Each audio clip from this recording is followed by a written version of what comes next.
অপ্রত্যাশিতভাবেই ইরানের তেল কেনাকে ঘিরে আমেরিকা এবং চীনের মধ্যে শুরু হয়ে গেল মহাসংগ্রাম। এই প্রথম পৃথিবীর ইতিহাসে চীন আমেরিকার দেয়া স্যাংশনকে সরকারিভাবে থাপ্পড় কষে দিল। ডোনাল্ড ট্রাম্পের দেওয়া স্যাংশনকে শি জিনপিং এর চীন সরকারিভাবে নস্যাৎ করার নির্দেশ দিল। আর এরই সাথে চীন এবং আমেরিকা সরাসরি সংঘাতে জড়িয়ে পড়ল ইরানের তেল কেনা, ইরানের সঙ্গে বাণিজ্য করাকে কেন্দ্র করে। গত কয়েক বছর ধরেই পৃথিবীতে আমেরিকা যখন পতনশীল তখন চীন উদীয়মান সুপার পাওয়ার হিসেবে আবির্ভূত হচ্ছিল। আর এই মুহূর্তে চীন জানিয়ে দিল তারা আমেরিকাকে আর এতটুকু পরোয়া করে না। আমেরিকার সঙ্গে যদি লড়াই করতে হয় সেই লড়াইয়ের জন্য প্রস্তুত রয়েছে চীন। গত 25শে এপ্রিল উন্মাদ ডোনাল্ড ট্রাম্প চীনের 5টি রিফাইনারির উপরে জারি করেছিল স্যাংশন। তাদের কি অপরাধ ছিল? অপরাধ ছিল এই, চীনের ওই 5টি রিফাইনারি আমেরিকার নিষেধ সত্ত্বেও ইরানের কাছ থেকে তেল কিনে সেই তেল পরিশোধন করে বিশ্বের বাজারে তেল এবং পেট্রোকেমিক্যালস প্রোডাক্ট বিশ্বের বাজারে বিক্রি করছিল। আর এই অপরাধে চীনের 5টি রিফাইনারি যথা Hengli petrochemical, Shandong Shouguang Luqing refinery, Shandong Jincheng petrochemical, Hebei Xinhai chemical এবং শ্যানডং শেইজি কেমিক্যাল, এই 5টি কেমিক্যালের উপরে ডোনাল্ড ট্রাম্প 25শে এপ্রিল স্থায়ীভাবে নিষেধাজ্ঞা আরোপ করে, যাতে করে চীনের এই 5টি রিফাইনারি এবং পেট্রোকেমিক্যালস তারা পৃথিবীর কোনো দেশে কোনোভাবেই যেন তাদের প্রোডাক্ট রপ্তানি করতে না পারে। আর এতে রীতিমতো চাপে পড়ে যায় শি জিনপিং, কারণ 5টি গুরুত্বপূর্ণ রিফাইনারি চীনের, যারা এতদিন শি জিনপিং এর ইশারাতেই ইরান থেকে তেল কিনে তারা তাদের ব্যবসা চালাচ্ছিল। ডোনাল্ড ট্রাম্পের এই নিষেধাজ্ঞার পর দিশাহারা হয়ে যায় এই 5টি রিফাইনারি। স্বাভাবিকভাবেই সরকারের কাছে তারা দৃষ্টি আকর্ষণ করে। আর এতে শি জিনপিং অতীতের পুরনো অবস্থান বদলে 90% অবস্থান বদলে সরাসরি আমেরিকার বিরুদ্ধে সংঘাতে যাওয়ার ঘোষণা করে দেয়। গতকাল অর্থাৎ 2রা এপ্রিল পৃথিবীর ইতিহাসে প্রথমবারের মতো আমেরিকার স্যাংশনের বিরুদ্ধে যুদ্ধ ঘোষণা করে দেয় চীনের রাষ্ট্রপতি Xi Jinping. China rejects US sanctions on refineries over Iran oil links. ইরানের কাছ থেকে তেল কেনার কোট আনকোট অপরাধে আমেরিকা যে চীনের রিফাইনারির উপরে স্যাংশন দিয়েছিল সেই স্যাংশনকে সরাসরি চীন প্রত্যাখ্যান করে দেয় এবং শি জিনপিং নির্দেশ দেন, the injunction states, Xi Jinping এর হুকুমনামাতে স্পষ্ট বলে দেওয়া হয় দ্যাট দিস ইউএস মেজার্স, অর্থাৎ আমেরিকার দেওয়া এই স্যাংশনকে shall not be recognized, চীনের পক্ষে এই স্যাংশনকে মানা হবে না, স্বীকার করা হবে না, ইমপ্লিমেন্টেড, তাকে লাগু করাও হবে না, অর কমপ্লাইড উইথ, বা সেই স্যাংশনের নিয়ম অনুযায়ী যে যে আইন পালন করা উচিত তার একটিও পালন করবে না চীন। By any Chinese citizen, company or institution, সেই আইন মানতে বাধ্য থাকবে না চীনের কোনো নাগরিক, চীনের কোনো কোম্পানি বা কোনো প্রতিষ্ঠান। চীনের পক্ষে সরাসরি আমেরিকাকে জানিয়ে দেওয়া হয়েছে যে চীন তার দেওয়া স্যাংশনকে বুড়ো আঙুল দেখাচ্ছে, তাকে মানবে না, তাতে আমেরিকার যা করার করবে, তাতে চীন এতটুকু ভয় পায় না। ইরানের সঙ্গে যখন ইসরায়েল এবং আমেরিকা যুদ্ধ করছে সেই যুদ্ধের সময়ও চীন ইরানের কাছ থেকে তেল কেনা বন্ধ করেনি। চীনের 60টি তৈল শোধনাগার তারা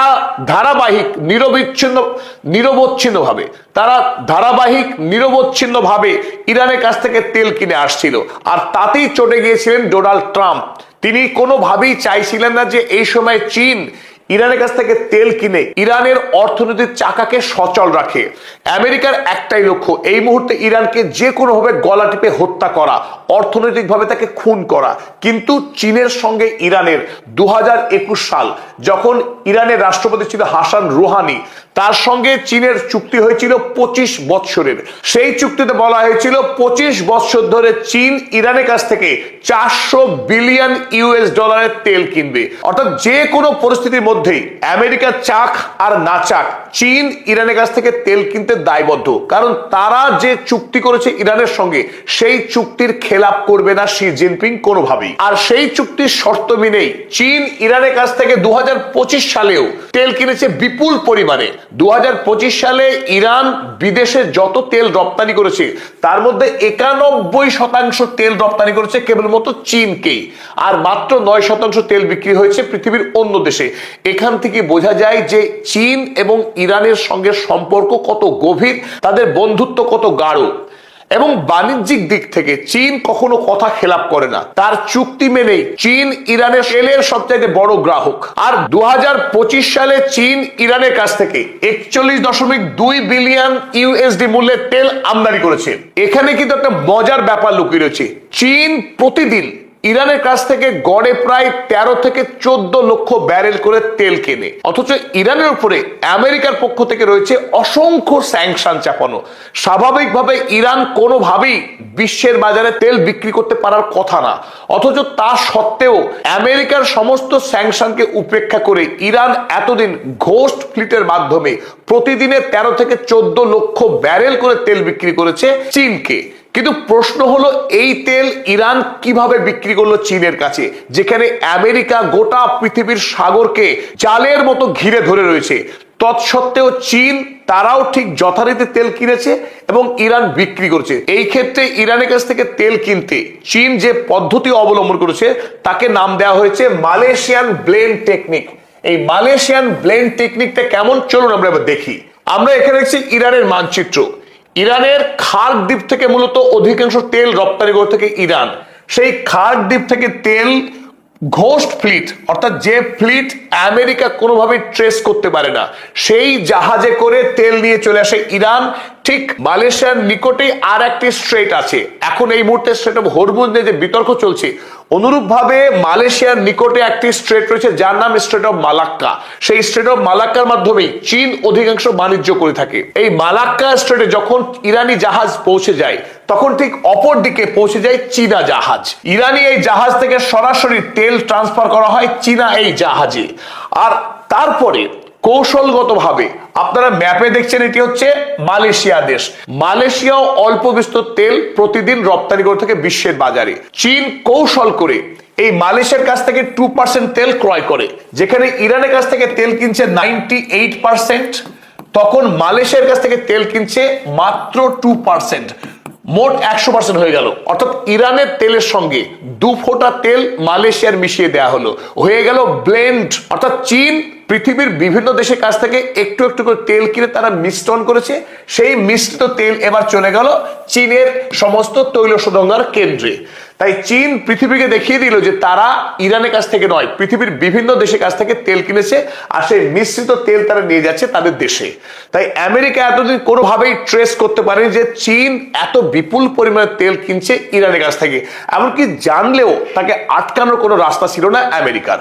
আর তারপর যখন ইরানের সঙ্গে সরাসরি আমেরিকা যুদ্ধে জড়িয়ে গেল, আর যুদ্ধেও ইরানকে হারাতে পারলো না, আর তাতে ডোনাল্ড ট্রাম্প পাখির চোখ করছে এই মুহূর্তে ইরানের তেল রপ্তানি আটকানো, ইরান যাতে বিশ্বের বাজারে কোনোভাবেই তেল রপ্তানি করতে না পারে।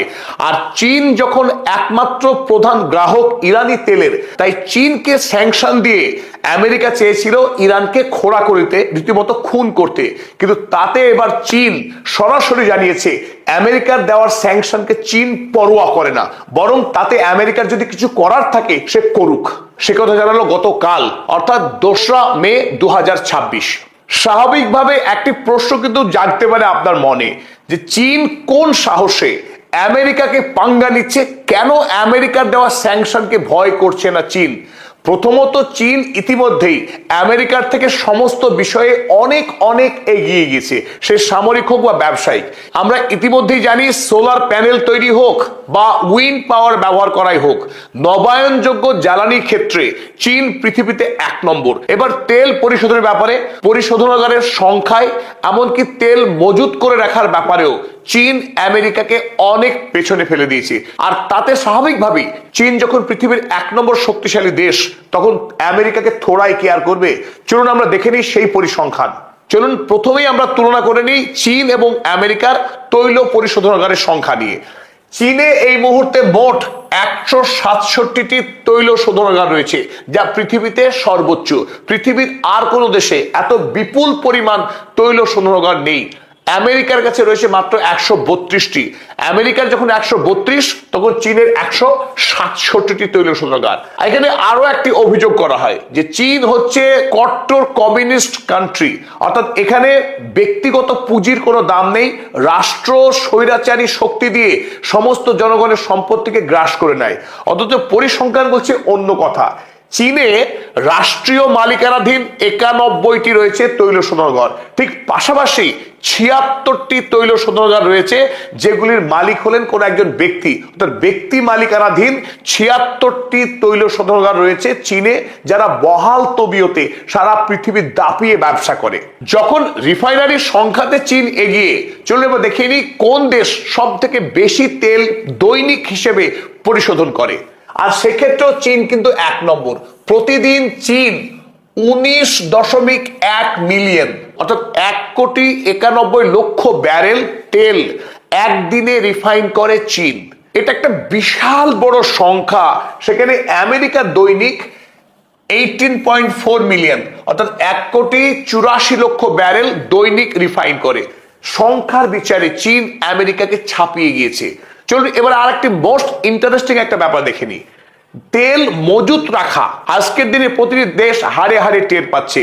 যখন ইরানের সঙ্গে ইসরায়েল আমেরিকার যুদ্ধ চলছে, সারা পৃথিবীতে জ্বালানির আকাল।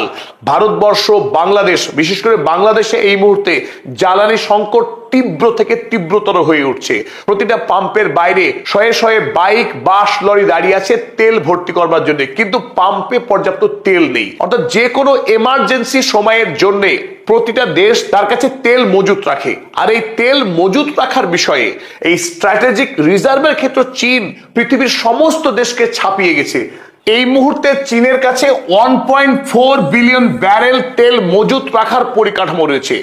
প্রতিদিনে এই মুহূর্তে চীন ইরানের কাছ থেকে যে 13 থেকে 14 লক্ষ ব্যারেল তেল আমদানি করে, সেই আমদানি যদি আমেরিকার চাপে বা যুদ্ধের কারণে বন্ধ হয়ে যায়, আগামী 3 বছর যদি চীন কোন রকম তেল না কেনে ইরানের কাছ থেকে, তবুও তার কাছে মজুদ থাকবে। অন্যদিকে চীন দৈনিক যেখানে 13 থেকে 14 মিলিয়ন ব্যারেল তেল দৈনিক খরচ করে, আর সেই তেল যদি আমদানি বন্ধ হয়ে যায়, তার কাছে যে মজুদ রয়েছে সেই মজুদ দিয়ে অনায়াসে 1 বছর তাদের কলকারখানাকে সচল রাখতে পারবে চীন। এখান থেকে বোঝা যায় যে চীন কত সুদূর প্রসারী। বাণিজ্যের বিষয়ে, জ্বালানি নিশ্চয়তার ব্যাপারে চীন কতখানি এগিয়ে ভেবেছে।